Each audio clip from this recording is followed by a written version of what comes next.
기도하겠습니다.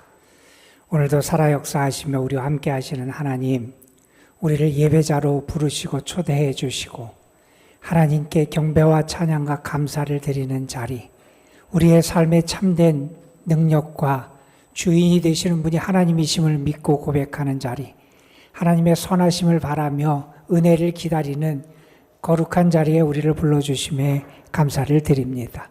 예배하는 모든 심령들, 하나님을 바라보는 심령들을 하나님 긍휼히 여기시고 가까이 하시고 사랑하여 주시고 만나 주시기를 간절히 바랍니다. 주님을 만나 주님의 품 안에 거하는 행복을 체험하게 하여 주시고 우리의 무겁고 고통스러운 짐이 가벼워지고 주님 안에서 참된 안식과 평안을 누리는 은혜를 우리 모두가 경험케 하여 주옵시고 지쳐있던 영혼들이 힘을 얻게 하여 주시고 길을 잃고 방황하던 이들에게 참 빛이 비춰지는 은혜의 역사가 나타나게 하여 주옵소서. 이 예배를 통하여 하나님과의 관계를 온전히 회복하기를 원합니다. 참 믿음으로 하나님께 나아가게 하시고 시온을 향한 대로가 우리의 심령에 활짝 열려질 수 있도록 성령께서 인도하여 주옵소서. 그래서 주님을 만나는 기쁨, 주님을 예배하는 행복이 차고 넘치게 하여 주옵시며 주님으로 인하여 다시 한번 일어서고 주님 때문에 회복되고 치유받는 참된 역사를 누리게 하옵소서. 하나님의 말씀을 전하고 듣습니다. 부족한 것을 가려주시고 하나님의 생명의 말씀만이 우리에게 선포되게 하여 주시고 말씀을 통하여 다시 한번 믿음 가운데 굳게 설 수 있도록 우리를 인도하여 주옵소서. 우리 구주 예수 그리스도의 이름으로 기도드리옵나이다. 아멘. 모파상이라고 하는 프랑스의 작가의 유명한 단편 소설, 여러분도 아마 몇 번 들어보셨을 그러한 작품을 여러분에게 소개해 드리려고 합니다. 목걸이라고 하는 그 작품에 대한 이야기 여러분이 아실 겁니다. 아름다운 한 여성이 주인공으로 등장하게 되는데 이름은 마틸드라고 하는 여성입니다. 가난한 집에 살고 있어요. 남편이 하급 공무원이라 경제적으로 그렇게 여유가 있지 않은 그러한 집에 살아갑니다. 그런데 이 여인은 뭔가 꾸미는 걸 좋아하고 장식하는 걸 좋아하고 그 사람들에게 나타내는 걸 좋아하는 그러한 사람이었어요. 그러다 보니 늘 생활에 불만이 있고 그렇게 여유롭게 행하지 못하는 데에 대한 아쉬움을 갖고 살았던 여인이었습니다. 어느 날 남편이 파티 초대장을 하나 가지고 온 거예요. 파티에 가게 됐으면 우리 같으면 기뻐할 것 같은데 이 여인은 짜증을 내고 화를 냅니다. 왜냐하면 우리와 똑같은 상황 때문에 그래요. 옷장을 열어봤는데 입을 옷이 없는 거예요. 그렇죠? 우리도 무언가 그럴 때가 많이 있지요. 옷은 많은데 입을 옷이 없다 그러는데 정말 파티에 입고 갈 옷이 없었던 것 같아요. 남편이 비상금을 털어서 줍니다. 그 옷으로 옷은 장만했어요. 그런데 아쉬워요. 자기의 아름다움을 더 마음껏 뽐내고 싶은데 장신구를 달면 더 좋을 것 같은데 없는 거예요. 그래서 고민하다가 부자인 친구에게 목걸이를 하나 빌려서 그걸 차고 파티에 참석하게 됩니다. 흥겨운 파티, 즐거운 시간을 보내게 돼요. 그곳에서 마음껏 자신의 아름다움과 행복한 시간을 만끽하면서 그 시간을 보내게 됩니다. 그런데 집에 돌아왔다가 깜짝 놀라죠. 목걸이를 잊어버린 겁니다. 어디서 잃어버렸는지 몰라서 자기가 그동안 이렇게 목걸이를 차고 움직였던 모든 동선을 따라가 보지만 목걸이를 발견하지 못하고 맙니다. 할 수 없이 빚을 내서 똑같은 목걸이를 사서 친구에게 돌려주게 되죠. 그런데 잊어버렸던 얘기는 하지 않았습니다.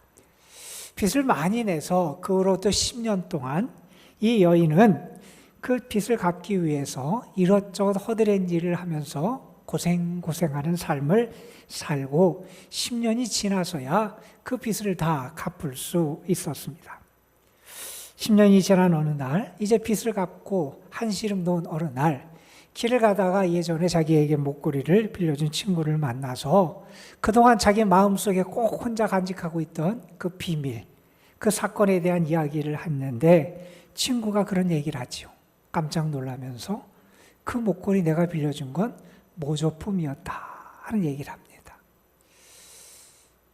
정말 10년 동안 가진 고생을 했었는데, 그리고 그것을 빚을 내서 주고 갚기 위해서 참 어렵고 힘든 삶을 살았는데, 그 이야기를 들으면서 너무나 황당하고 허무하고 마음의 아픔을 느끼게 됩니다. 여러분, 이 이야기가 우리에게 주는 교훈은 그런 교훈일 겁니다. 빈 껍데기, 사실은 가짜 행복이고 가짜 축복인데 그것이 진짜인 줄 알고 속아서 고생하며 끝나가는 그러한 인생에 대한 풍자, 고발을 하는 게 아마 이 소설의 메시지라고 말할 수 있을 겁니다. 여러분, 이 여인만이 아니라 안타깝게도 오늘날 많은 사람들이 이 여인과 비슷한 삶을 살아갑니다. 내가 원하는 것, 내가 지금 붙잡으려고 그러는 것이 진짜 행복이고 진짜 축복인 줄 알고 그것에 속아서 착각하며 그것을 잡기 위해 애씁니다. 하지만 그것이 사실은 가짜고 빈 껍데기이고 그것이 우리를 행복하게 해줄 수 없다는 것을 나중에 알며 탄식하고 허망해하게 됩니다.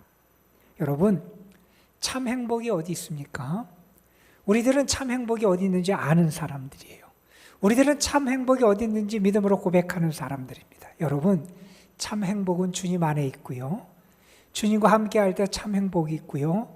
주님을 만날 때 참된 행복이 있음을 우리는 분명히 고백할 수 있습니다. 예수님이 그런 비유를 하셨지요. 나는 포도나무가 너미는 가지다. 가지는 포도나무에 붙어 있어야 된다.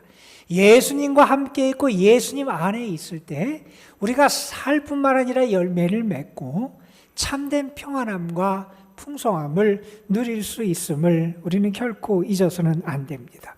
우리는 예수님 안에 있는 보화, 예수님 안에 있는 행복, 예수님 안에 있는 진리, 예수님 안에 있는 능력을 발견하고 누리며 살아가는 사람이에요. 그래서 우리에게 무엇보다도 중요한 것은 주님과 함께 하는 거고 주님을 만나는 거고 주님에게 붙어 있는 게 정말 중요하다는 것을 우리 너무나 잘 압니다. 그런데 여러분, 우리가 주님을 만나는 거 그렇게 쉽게 되는 일만은 아니잖아요. 우리가 주님에게 꼭 붙어 있는 것, 그것을 하지 못하게 방해하는 세력이 얼마나 많은지 모릅니다. 우리가 주님과 함께 살아가는 것, 그것을 하지 못하게 하는 그런 방해꾼들, 그런 것을 막는 장애물들이 얼마나 많은지 모릅니다. 그런데 여러분, 성경을 보면 주님을 만난 사람들, 주의 은혜를 경험한 사람들, 주님과 함께 살아가는 사람들, 그들은 어떤 사람들이었냐면 자기 앞에 놓여있는 방해들, 자기 앞에 놓여있는 그런 장애물들을 뛰어넘고 제기하고 극복하고 주님을 만났고, 그래서 주님이 주시는 참된 은혜와 능력과 기적을 체험한 사람들이 성경에서 주님을 만난 사람들이었음을 우리가 알게 됩니다. 여러분, 우리가 살아가면서 그런 경험을 해요. 꽉 문이 닫힌 듯한 경험을 할 때가 있어요. 내가 그동안 준비했던 사업이 막힐 때도 있고요. 때로는 건강에 적신호가 들어올 때도 있고요. 때로는 관계에 어그러짐과 꼬임을 경험할 때도 있습니다. 도무지 앞으로 나아갈 수 없는 꽉 막힌 닫힌 문 앞에 선 같은 그런 경험을 할 때가 있습니다. 여러분, 오늘 말씀에 등장하는 사람들이 지금 그런 경험을 하고 있는 사람들이에요. 그들 앞에 아주 큰 장애물이 놓여 있는 것 같습니다. 한 중풍병자와 그를 돕는 4사람의 동료 친구들이 등장을 합니다. 예수님을 만나기 위해서 왔는데 사람들이 너무나 많아서 예수님 앞에 나아갈 수도 없고, 그래서 오늘 말씀에 있는 것처럼 문 앞까지 들어설 자리가 없을 만큼 인산인해를 이루는 상황에 직면하게 됩니다. 앞으로 나아갈 수 없습니다. 예수님을 만날 수 없는 상황입니다. 사람들의 벽, 사람들의 그러한 방해가 아주 가득한 것이 그들이 처했던 상황입니다. 아마 우리 같으면 그렇게 말할 겁니다. 아유, 오늘은 안 되겠네. 다음 날 오자. 사람들이 너무 많아 어쩔 수 없어. 아마 우리는 그렇게 생각하며 말하며 포기할 텐데, 이 사람들은 낙심하지 않고 지붕으로 올라가서 지붕을 뚫고 그 중풍병자를 예수님 앞에 내려놓게 됩니다. 여러분, 오늘의 사건은 우리에게 이런 질문을 던져줍니다. 여러분 한번 대답해 보십시오. 여러분이 살아가다가 기존에 여러분이 계획했던 길이 막힌 경험을 해보셨습니까? 여러분은 그때 어떻게 하셨습니까? 그 닫힌 문 앞에서, 막힌 길 앞에서 여러분은 어떤 행동, 어떤 태도를 보여주셨습니까? 혹시 여러분, 문이 닫혔다, 할 수 없다, 끝났다고 포기하고 돌아가지는 않았습니까? 여러분, 오늘 이야기는 우리에게 너무 익숙하고 우리가 잘 아는 이야기입니다.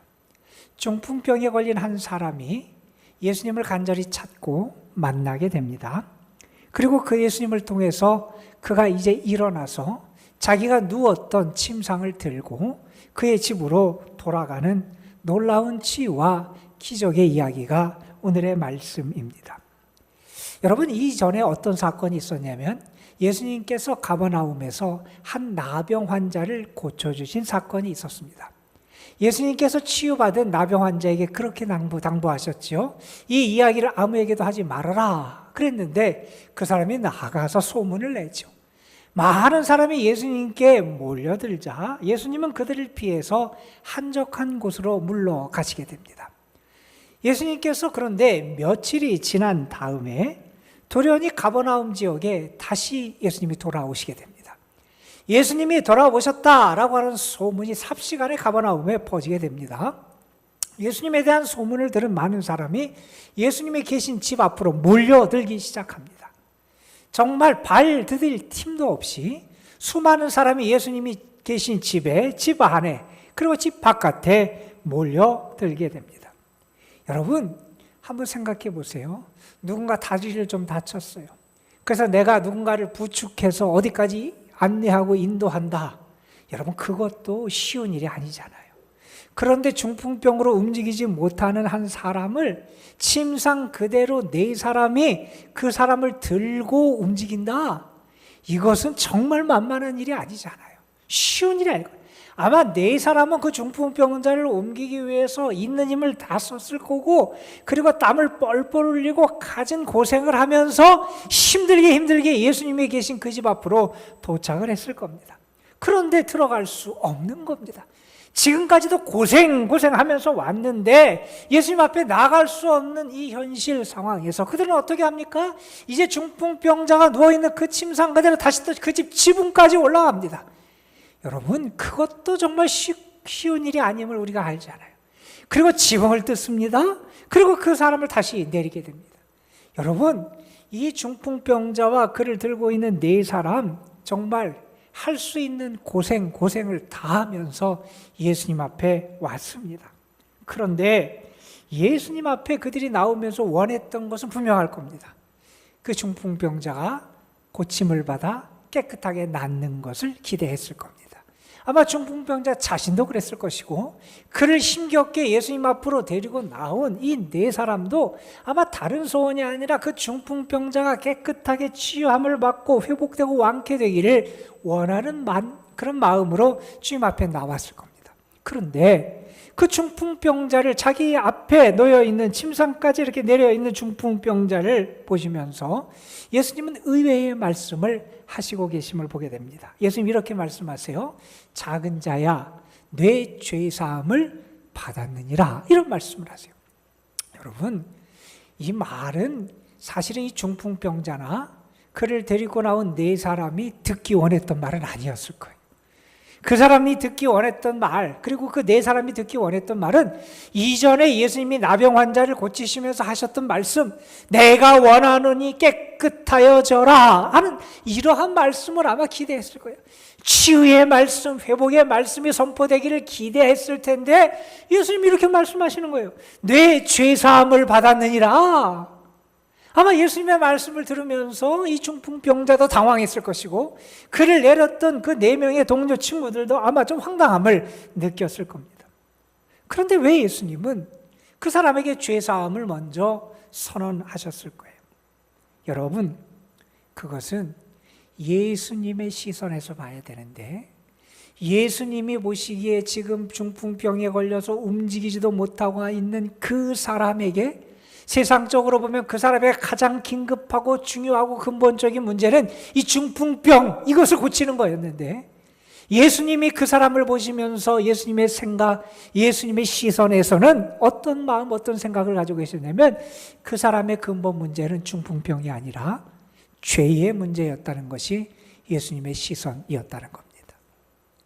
여러분이 아마 중풍병자의 입장이라면 여러분도 예수님의 죄사함의 선언을 듣고 조금 당황했을 겁니다. 아니, 나에게 지금 중요한 문제는 내 병이 낫는 거고, 내가 치유받는 거고, 내가 온전하게 되는 건데, 아니 왜 엉뚱하게 죄사함을 말씀하실까? 그런데 여러분, 죄는 하나님과 우리 사이를 단절시키는 게 죄잖아요.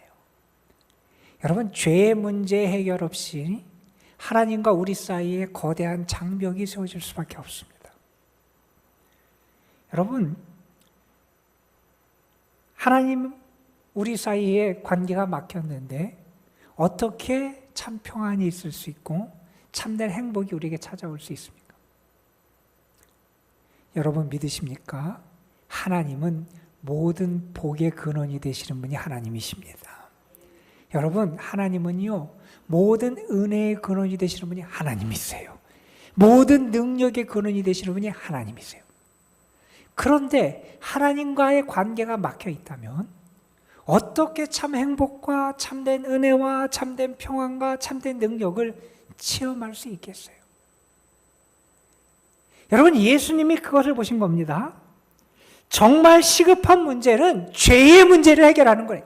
하나님과의 막혔던 관계를 회복하는 거, 그게 정말 긴급하고 중요하고 근본적인 문제다 하는 것이 주님의 시선이었다는 겁니다.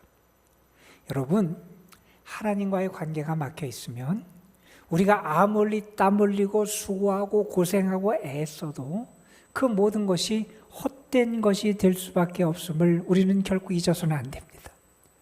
여러분, 우리가 잘 아는, 좋아하는 시편의 말씀에 보면 시인은 우리에게 하나님과의 관계가 얼마나 중요한지를 우리에게 이렇게 가르쳐 줍니다.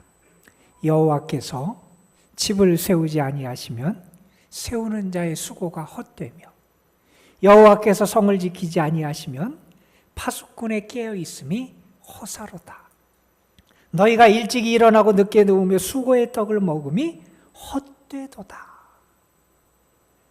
여러분, 정말 은혜의 근원, 참된 행복의 근원, 능력의 근원, 복의 근원 되시는 하나님이 나를 도와주시고 하나님과 하나 되고 하나님과의 관계가 회복되지 않고 다른 것이 해결되고 다른 것이 고침받고 다른 것이 온전해지기를 원하는 그것은 우리에게 결국 헛된 것이 되고 만다는 겁니다.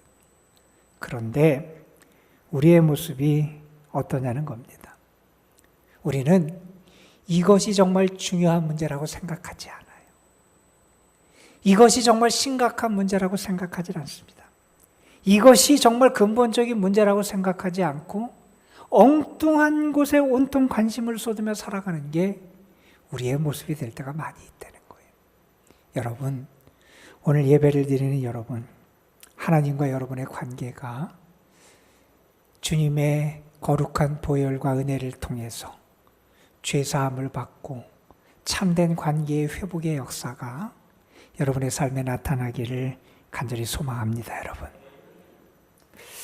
예수님께서 이렇게 말씀하세요. 작은 자야, 내 죄사함을 받았느니라. 이 예수님의 말씀을 옆에 듣고 있던 유대 서기관들이 오늘 말씀해 보면 이렇게 생각합니다. 예수님이 신성 모독의 죄를 짓고 있다, 이렇게 생각했다고 나오죠. 왜냐하면 그들이 생각하기에 죄를 용서하는 권한은 하나님께만 속한 건데 예수님이 죄 용서를 선언했으니 하나님의 권한을 침해한 신성 모독의 죄를 짓고 있는 거다. 오늘 말씀 보면 예수님은 그들의 생각을 아셨어요. 그리고 말씀하세요. 인자가 죄를 사하는 권세가 있음을 알게 한다.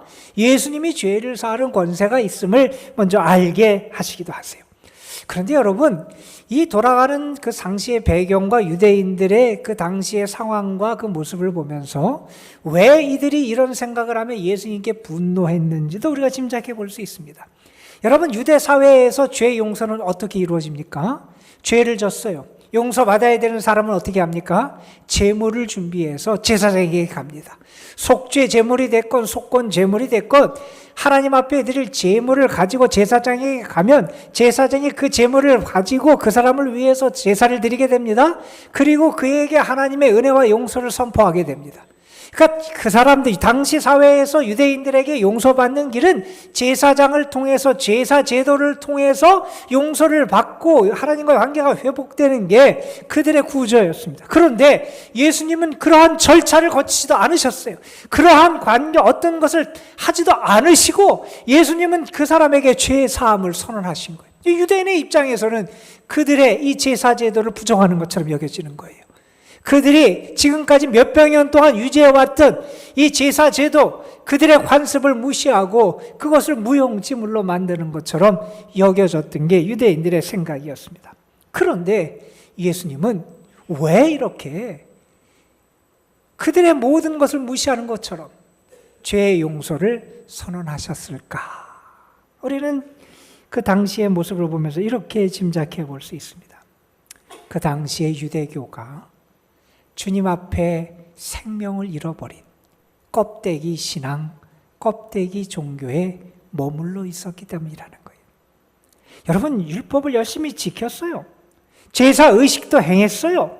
그런데 하나님이 보시는 믿음이 그들에게 없는 거예요. 하나님이 보시기에 신앙의 알맹이가 없는 거예요.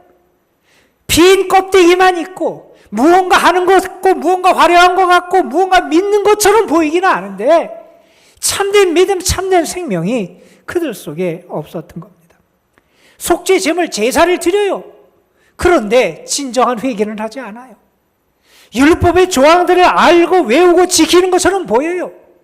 그런데 하나님이 기뻐하시는 뜻을 행하지 않아요. 율법을 지킨다 그러면서 이웃을 사랑하지 않습니다. 율법을 지킨다 그러면서 긍휼과 사랑을 베풀지 않습니다. 주님은 알맹이가 빠진 그들의 쭉정이 같은 신앙을 보고 계신 겁니다.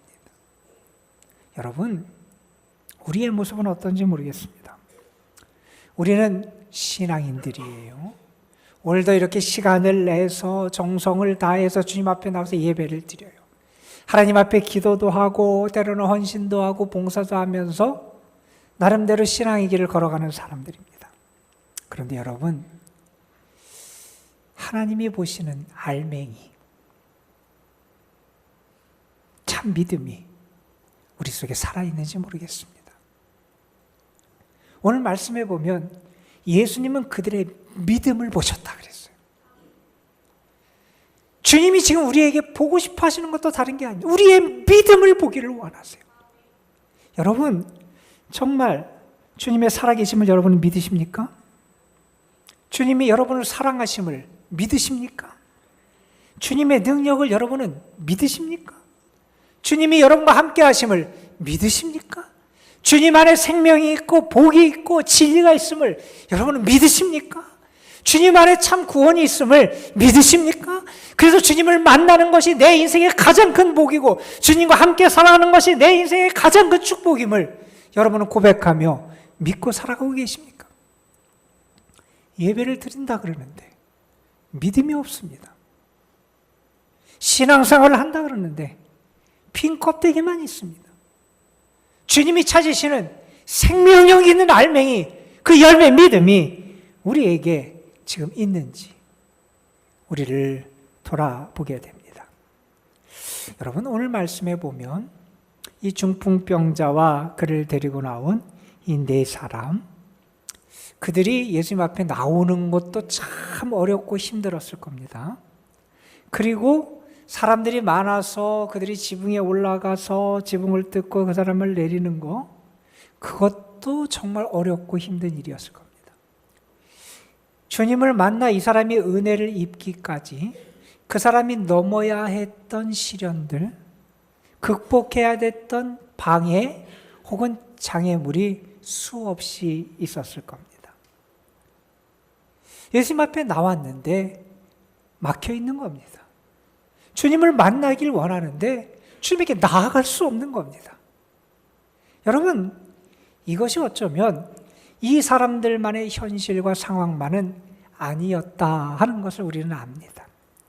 우리의 상황과 현실도 그렇게 녹록지 않잖아요.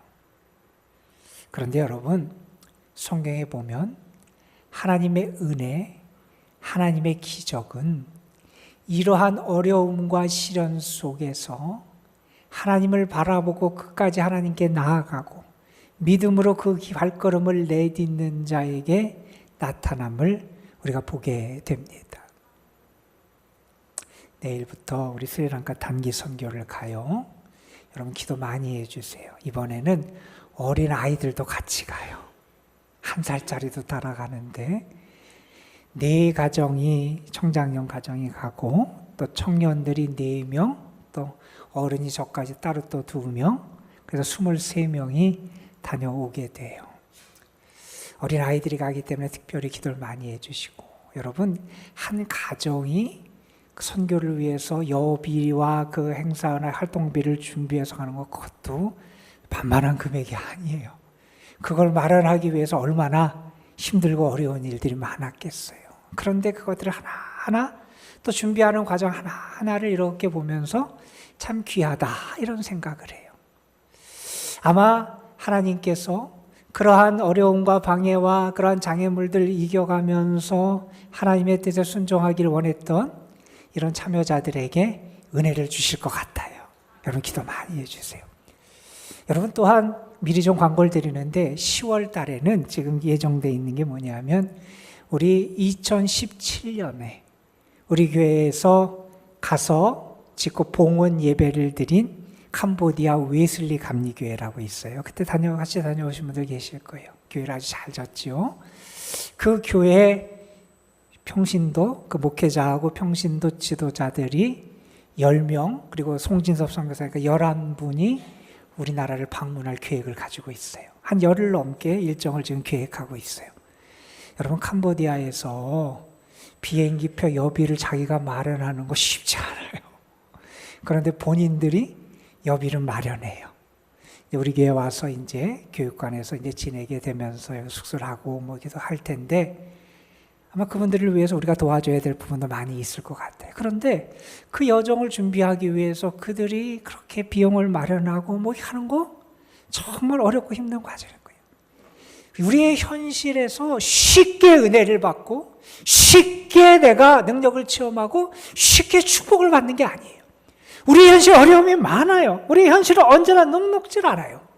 그런데 그 현실 속에서 그 현실의 장애 그리고 그 현실의 방해 앞에서 낙심하지 아니하고 믿음으로 주님 앞에 나아가는 사람들, 그 사람들에게 하나님의 은혜가 있고 하나님의 축복이 있고 주님의 놀라운 기적이 나타남을 우리는 기억해야 될 겁니다. 여러분 히스기야 왕 때 아수르의 사네립 왕이 대군을 이끌고 유다를 침략해 들어옵니다. 이제 나라가 풍전등화의 위기 상황에 처해 있습니다. 이스라엘 백성, 유다 백성들의 능력과 그들의 군사력과 그들의 능력으로 감당할 수 없는 대적입니다. 여러분 그때 히스기야가 아유 어쩔 수 없다. 이제 끝났다. 이렇게 포기했다면 하나님의 도우심 가운데 그 대적을 무찌르는 기적을 체험하지 못했을 겁니다. 여러분 오늘 말씀에 등장하는 이 중풍병자와 4명의 그의 친구들 계속해서 어려움이 있어요. 계속해서 넘어야 될 장애물이 있어요. 그런데 그들은 단념하지 않습니다. 왜 믿음이 있었거든요. 주님께 나아가면 된다고, 우리 주님에게 길이 있다고, 우리 주님이 능력이라고, 우리 주님이 구원이라고, 예수님이 치유하신다고, 예수님 안에 생명이 있음을 믿으면서 끝까지 포기하지 않고 주님 앞으로 나아갑니다. 여러분 그때 하나님이 지혜도 주시고요, 세기를 찾게 하시고 은혜와 축복과 기적의 주인공이 되게 하신다는 겁니다. 여러분, 우리 주님은요, 우리가 주님 앞에 나아갈 때 우리를 모른다고 하지 않는 분이 우리 주님이세요. 주님에게 간구할 때 주님은 우리를 책망하지도, 우리에게 핀잔을 주시지도 않아요. 왜 너는 그거밖에 안 되냐고, 왜 너는 그렇게 스스로 못하냐고, 왜 그런 시시한 문제를 가지고 나에게 나오냐고, 우리의 간구를 거절하고 외면하는 분이 아니시다는 겁니다.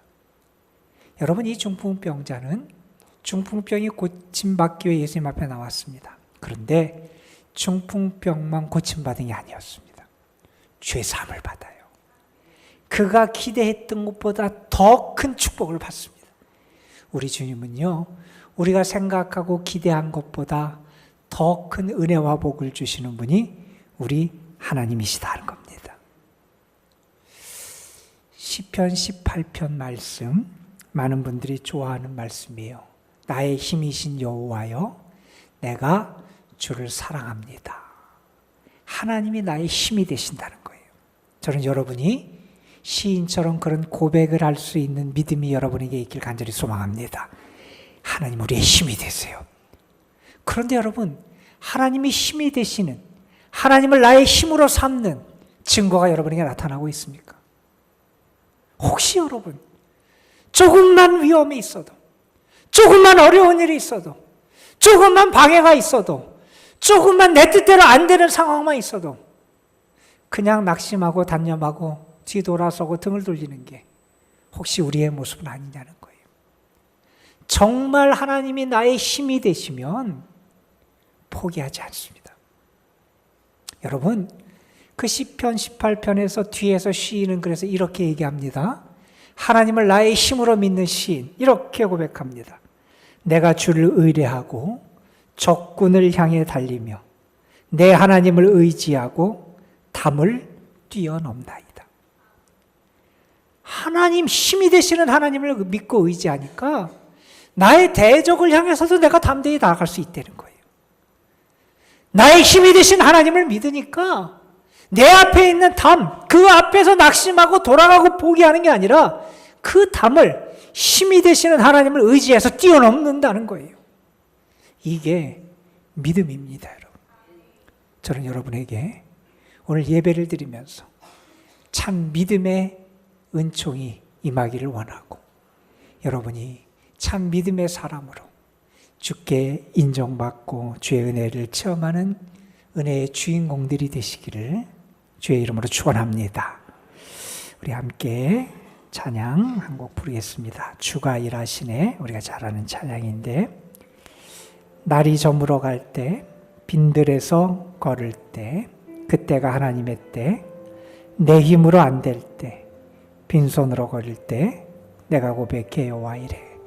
우리 가사를 생각하면서 내 힘으로 내 뜻대로 안 된다고 포기하는 자가 아니라 주께 생명이 있고 주께 축복이 있고 주의 능력이 있음을 믿으면서 포기하지 않고 나아가는 자, 그러면 그때 하나님이 일하심을 나도 체험하게 될 줄 믿으면서 우리 같이 찬양하겠습니다.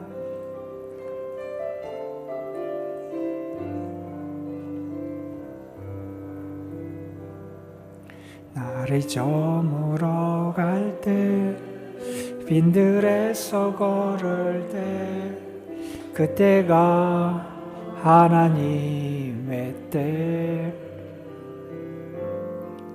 내 힘으로 안 될 때, 빈손으로 걸을 때, 내가 고백해 여호와 이래. 주가 일하시네, 주가 일하시네, 주께 아끼지 않는 자에게. 주가 일하시네, 주가 일하시네, 신뢰하며 걷는 자에.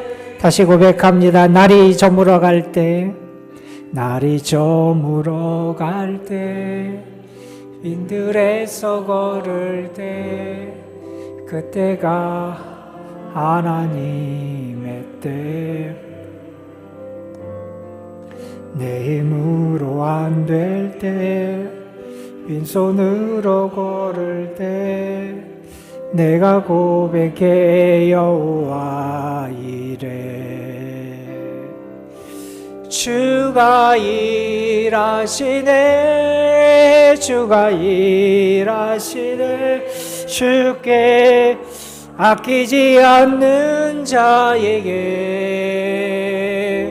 주가 일하시네 주가 일하시네 신뢰하며 걷는 자의 주가 일하시네 주가 일하시네 주가 일하시네 주께 아끼지 않는 자에게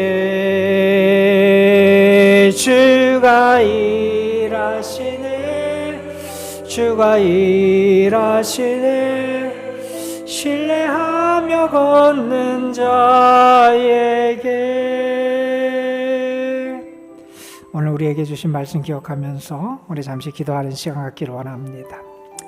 여러분 길이 없는 것 같아서 실망스럽습니까? 절벽을 만난 것 같아서 낙심되십니까? 감당할 힘이 없어서 여러분 탄식하고 계십니까? 예수님 안에 생명이 있고 예수님 안에 구원이 있고 예수님 안에 참된 보화가 있습니다.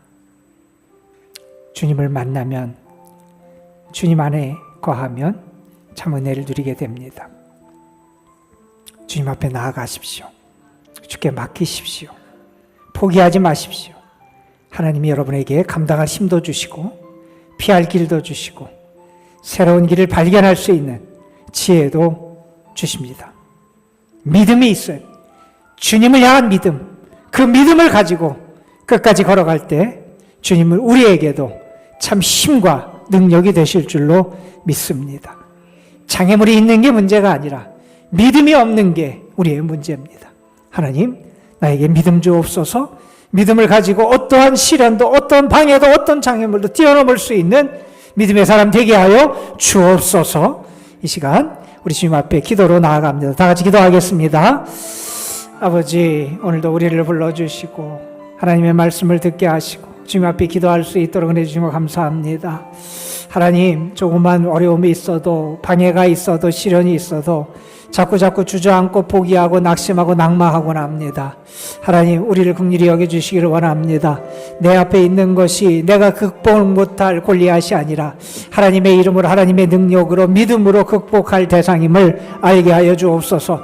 장애물 앞에서 방해 앞에서 막다른 문에서 닫힌 문 앞에서 탄식하고 낙심하고 길을 돌아서는 우리가 아니라 주님을 의지하여 담을 뛰어넘고 주님을 의지하여 장애물을 뛰어넘고 주님을 의지하여 믿음으로 나아갈 수 있는 저희들 되게 하여 주옵소서. 포기하지 않고 지붕을 뚫고 침상을 내렸던 이들, 그것을 저들의 믿음으로 보시고 은혜를 베풀어 주셨습니다. 중풍병자의 절망의 자리가 하나님의 영광을 드러내는 자리로, 기적의 자리로 변화시켜 주셨습니다. 아버지 하나님, 우리에게 믿음 주시고 새로운 길을 열어갈 수 있는 주의 사람들로 살아갈 수 있도록 인도하여 주옵소서. 하나님, 오늘도 우리를 불러주시고 예배자를 세워주신 감사합니다.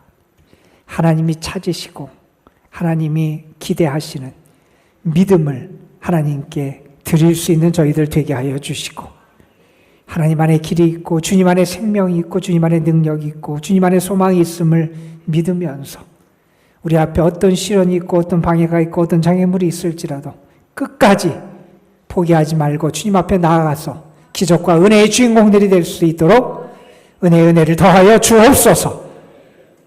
우리 구주 예수 그리스도의 이름으로 기도드리옵나이다. 아멘.